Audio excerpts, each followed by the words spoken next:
Hello friends, मैं हूं स्वाति और मेरे YouTube channel stay tuned with me में आप सभी का स्वागत है। तो आज हम चलेंगे स्वराज द्वीप, जहां पर मैं शेयर करूंगी राधानगर बीच, जो एशिया का मोस्ट ब्यूटीफुल बीच है, और हमारा एक्सपीरियंस एलिफेंट बीच का, जहां हमने बहुत सारे वाटर स्पोर्ट्स वगैरह किए, और काला पत्थर बीच की एक शाम। तो ये है आइलैंड टूरिस्टर, जहां हमने पोर्ट ब्लेयर में स्टे किया था। और यहाँ से अभी हम निकल चुके हैं हैवलॉक के लिए, या जिसे आज स्वराज द्वीप कहा जाता है। तो यहाँ से हमें जाना था जेटी, और ये हम पहुँच चुके हैं अपने पैसेंजर्स टर्मिनल पे। सारे सामान के साथ आना ही था, क्योंकि अब यहाँ से हम जा रहे थे, पोर्ट ब्लेयर छोड़ना था हमें। तो यहाँ पर सारा सिक्योरिटी चेक इन वगैरह सबके बाद में एक काफ़ी बड़ा सा वेटिंग हॉल है, जहाँ पर सभी अपने अपने फेरी का वेट कर रहे थे। हमारी फेरी का नाम था नॉटिका, कोई ग्रीन वेव था, कोई और कुछ था, तो सभी अपना अपना वेट कर रहे थे। और यहाँ पे हमने थोड़ा जो पैक ब्रेकफास्ट वगैरह था वो कर लिया बैठे बैठे। उसके बाद हम इन हो गए नॉटिका में। नॉटिका बहुत ही ब्यूटीफुल क्रूज़ है, बहुत ही प्यारा फेरी है। यहाँ पर बेवरेजेस वगैरह की सब व्यवस्था है, मतलब आप परचेज़ कर सकते हैं। और ये जो टीवी स्क्रीन्स वगैरह दिख रही हैं, इसमें आपको सेफ्टी इंस्ट्रक्शंस वगैरह सारे बताए जाते हैं। और बाहर का व्यू बड़ा प्यारा है। सारे जो और भी जो फेरीज़ हैं, उनसे काफ़ी कम टाइम लगता है। जो 1.5 घंटे लगाते हैं, उसकी जगह इसमें हमें सिर्फ 45 मिनट्स लगे, और बहुत मज़ा आया, काफ़ी स्मूथ है। और लास्ट के 15-20 मिनट्स में इन्होंने सॉन्ग्स वगैरह लगा दिए थे, तो नाचते गाते हुए जा रहे थे। मतलब इसका एक्सपीरियंस ही अलग था हमारा। तो इस तरह नाचते गाते हुए हम पहुंच चुके थे हैवलॉक या स्वराज द्वीप। और स्वराज द्वीप पे उतरते ही पता चल रहा था कि हाँ, पोर्ट ब्लेयर से किसी हम और जगह आ गए हैं। और हमारी टैक्सी आ रखी थी, और हमारी होटल की बुकिंग भी थी, एल डोरेडो बीच रिसॉर्ट। तो हम वहाँ के लिए निकल गए थे। और एल डोरेडो पहुँच के भी मतलब हमने देखा कि हमारा रूम वगैरह बहुत सुंदर है। ये काफ़ी बड़ा रिसॉर्ट है, और बहुत ही स्पेशियस और अच्छे रूम्स वगैरह हैं यहाँ पे, and fully equipped with TV and AC and all. Clean, बहुत ही अच्छा, हाइजीनिक एंड क्लीन था। तो हमें 12 o'clock का टाइम दिया था राधानगर बीच के लिए, इसलिए टैक्सी आने से पहले हमें ब्रंच वगैरह करके तैयार होना था। तो ये जो डाइनिंग हॉल था, यहाँ पे एट ए टाइम 80 to 100 लोग खा पी सकते हैं।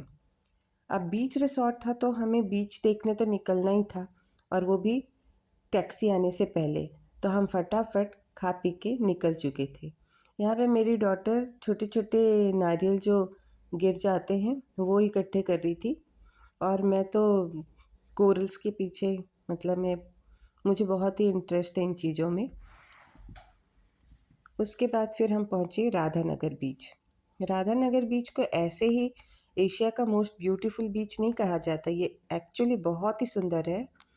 और ये देखिए, पूरे जो मेडिकल फैसिलिटी, अगर आपको फ़र्स्ट एड की ज़रूरत पड़ गई या पुलिस हेल्पलाइन की, तो यहाँ पे हर जगह ये है। मैंने सारे अंडमान में देखा। और राधानगर बीच में अब हम इंजॉय करने लगे।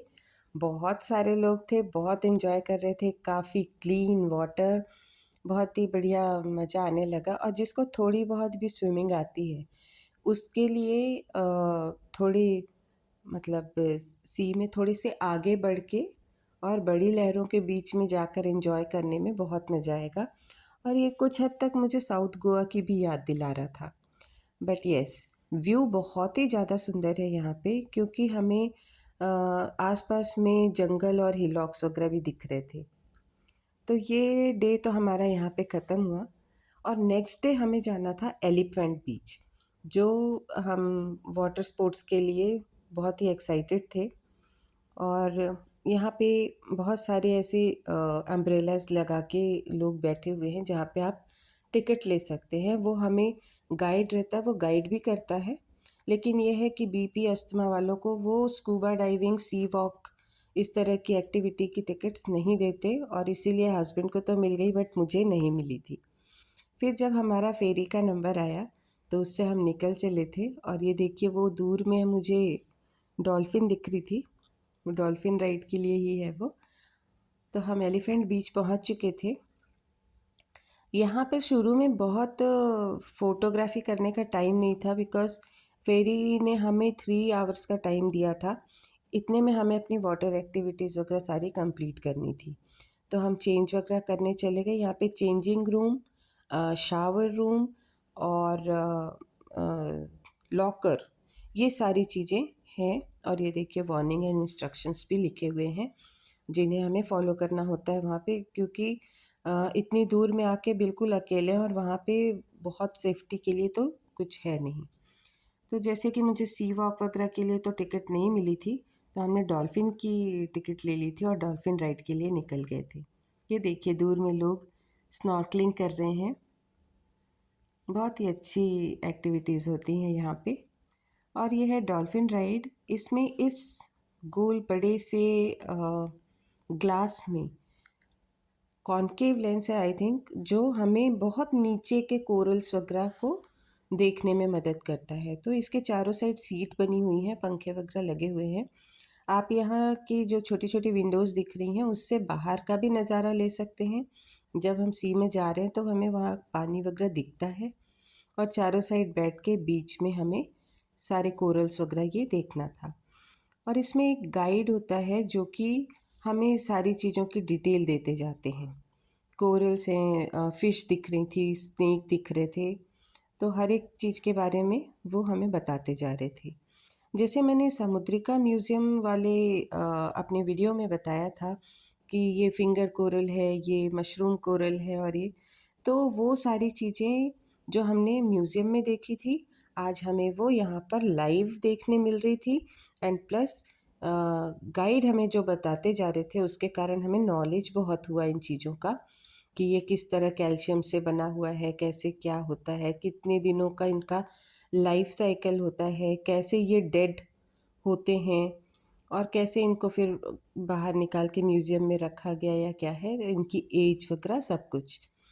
इसके बाद हम बाकी राइड्स के लिए भी आ गए, और यहाँ पे तरह तरह के शेप्स में वो एयर फिल्ड राइड्स थी, जैसे sofa ride, banana ride, Mickey mouse, ये सब तो दो चार हमारी भी थी कुछ कुछ राइड्स, वो हमने की। और उसके बाद 3 आवर्स कंप्लीट हो चुके थे, तो अपनी फेरी ली हमने और हम वापस आने लगे। तो ये बहुत ही अच्छा एक्सपीरियंस था, बहुत ही एक्साइटेड हम गए थे और उतने ही एक्साइटमेंट के साथ में हम वापस आ रहे थे, और फिर से हम स्वराज द्वीप वापस आ चुके थे। तो यहाँ की फेरीज़ वगैरह में ये जो ट्राई कलर फ्लैग लगा हुआ है ना, इसको देख के मैं खुश होती थी, क्योंकि हर एक फेरी में ये लगा हुआ था। क्योंकि स्वराज द्वीप, शहीद द्वीप, जो मतलब बोलने से ही लगता है कि हाँ, कुछ नहीं तो यहाँ पे कम से कम ट्राई कलर तो हर जगह होना ही चाहिए। अब हम बहुत थक चुके थे, इसीलिए पहले तो जल्दी से हम होटल में वापस आए, खाया पिया और बोले थोड़ा रेस्ट कर लेते हैं। फिर काला पत्थर जाने की हिम्मत तो नहीं हो रही थी, पर हमने सोचा कि चलो कुछ ज़्यादा एक्टिविटीज़ तो नहीं है, घूम के ही आ जाते हैं। आखिर वहाँ रिसॉर्ट में बैठ के भी क्या करना है। तो वहाँ गए। बस शाम का मतलब कुछ 5 बजे का टाइम था, तो चाय पीने का मन कर रहा था। तो बस वहाँ पे जाके हमने देखा बहुत नारियल पानी और वो शेल वगैरह के सारे आइटम यहाँ से वहाँ तक पूरे रोड में शॉप्स लगी थी, और फाइनली हमें टी कॉफ़ी की शॉप भी मिल गई। तो हमने वहाँ पे टी कॉफ़ी का ऑर्डर किया। और आप यहाँ पे जाएंगे तो टी कॉफ़ी की जगह ये जो लोकल्स हैं, ये क्रैब्स भी पकड़ के रखे हुए हैं और वो ऑफ़र भी करते हैं। अगर आप मैगी भी बनाने बोलेंगे तो वो आपको एक बार पूछते ज़रूर है कि क्रैब खाना है आपको, मैं अभी तुरंत बना के देती हूँ। तो मैं तो खैर वेजिटेरियन हूँ, पर जिन्हें अच्छा लगता है वो यहाँ बहुत पसंद करेंगे।